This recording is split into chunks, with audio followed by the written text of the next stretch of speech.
Hello everyone. இன்னைக்கு லெசன்ல நம்ம daily இங்கிலீஷ்ல பேசுறதுக்கு தேவைப்படுற கொஞ்சம் சென்டென்சஸ் பார்க்கலாம். ஃபர்ஸ்ட் ஒன், உனக்கு மனசாட்சி இருக்கா அப்படின்னு நம்ம யாரையாவது கேட்கணும் அப்படின்னா அதை இங்கிலீஷ்ல do you have conscience அப்படின்னு கேட்கலாம்.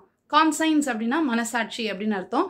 ஸோ உனக்கு மனசாட்சி இருக்கா அப்படின்னு கேட்கறதுக்கு do you have conscience அப்படின்னு கேட்கலாம். நெக்ஸ்ட் ஒன், நம்ம கால் மரத்து போச்சு அப்படின்னு சொல்லுவோம்ல, ரொம்ப நேரம் ஒரு இடத்துல உட்காந்துருந்தோம்னா கால் மரத்து போச்சு அப்படின்னு சொல்லுவோம்ல, அந்த மாதிரி சொல்றதுக்கு இங்கிலீஷ்ல my legs went numb. my legs went numb அப்படின்னு சொல்லலாம். நெக்ஸ்ட் ஒன், என் கண்ணு துடிக்குது அப்படின்னு சொல்லுவோம்ல, கண்ணு சில நேரம் கண்ணோட இமைகள் வந்து துடிக்கும். ஸோ கண்ணு துடிக்குது அப்படின்னு சொல்லுவோம்ல, அந்த கண்ணு துடிக்குது அப்படின்னு சொல்றதுக்கு இங்கிலீஷ்ல my eyes are twitching. my eyes are twitching அப்படின்னு சொல்லலாம். நெக்ஸ்ட் ஒன், நெஞ்சு படப்படான்னு அடிக்குது, ஹார்ட் படப்படான்னு அடிக்குது, நமக்கு படபடப்பா இருக்கு அப்படின்லாம் சொல்லுவோம்ல, படபடப்பா இருக்கு அப்படின்னு சொல்றதுக்கு I have palpitation. I have palpitation அப்படின்னு சொல்லலாம். நெக்ஸ்ட் ஒன், எனக்கு காய்ச்சல் அடிக்கிற மாதிரி இருக்கு அப்படின்னு சொல்றதுக்கு ஐ ஆம் ரன்னிங் அ டெம்பரேச்சர் அப்படின்னு சொல்லலாம்.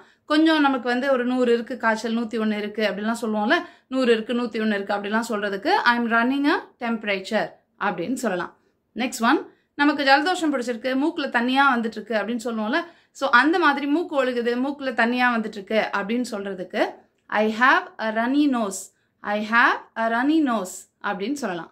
நெக்ஸ்ட் ஒன், எனக்கு கொஞ்சம் தலை சுத்துற மாதிரி இருக்கு அப்படின்னு சொல்றதுக்கு I am feeling dizzy. I am feeling dizzy அப்படின்னு சொல்லலாம். எனக்கு தசை பிடிச்சிக்கிச்சு அப்படின்னு சொல்லலாம். ஏதாவது ஒரு கால் வலிக்குது, கை வலிக்குன்னா அந்த தசைப்பிடிப்பு மாதிரி இருக்கு, வலிக்குதுன்னு சொல்லுவோம்ல, அந்த மாதிரி தசைப்பிடிப்பு அப்படின்னு சொல்றத ஐ have a muscle cramp. I have a muscle cramp அப்படின்னு சொல்லலாம். நெக்ஸ்ட் ஒன், எனக்கு தலை பயங்கரமா வலிக்குது, அப்படி குத்துற மாதிரி வலிக்குது அப்படின்னு சொல்ல, மண்டை குத்து அப்படின்னு கூட சொல்லுவாங்க சில நேரம், குத்துற மாதிரி தலை வலிக்குது அப்படின்னு சொன்னா ஐ ஹாவ் அ ஸ்பிளிட்டிங் ஹெடேக் அப்படின்னு சொல்லலாம். பயங்கரமா தலை வலிக்குது அப்படின்னா ஐ ஹாவ் அ ஸ்பிளிட்டிங் ஹெடேக் அப்படின்னு சொல்லலாம். நெக்ஸ்ட் ஒன், நான் நல்லா தூங்கினேன் அப்படின்னு சொல்றதுக்கு ஐ ஹேட் அ சவுண்ட் ஸ்லீப் அப்படின்னு சொல்லலாம். ஐ ஹேட் அ சவுண்ட் ஸ்லீப் அப்படின்னு சொல்லலாம். பட் இதே இது நம்ம சரியா தூக்கம் வரல, எனக்கு அப்பப்போ முழிப்பு வந்துட்டே இருந்தது, நான் சரியா தூங்கல அப்படின்னு சொல்றதுக்கு ஐ ஹேட் அ டிஸ்டர்ப்டு ஸ்லீப் அப்படின்னு சொல்லிட்டு சொல்லலாம். எல்லாமே நல்லா தான் இருக்கு அப்படின்னு சொல்றதுக்கு everything is normal. Everything is normal அப்படின்னு சொல்லலாம். இப்போ நமக்கு உடம்பு சரியில்லை, இப்போ எப்படி இருக்கு அப்படின்னு சொல்லி யாராவது கேட்டாங்கன்னா நான் பழையபடி நல்ல நிலைமைக்கு வந்துட்டேன் அப்படின்னு சொல்றதுக்கு I am back to normal. I am back to normal அப்படின்னு சொல்லலாம். இப்போ உங்களுக்கான குவிஸ்.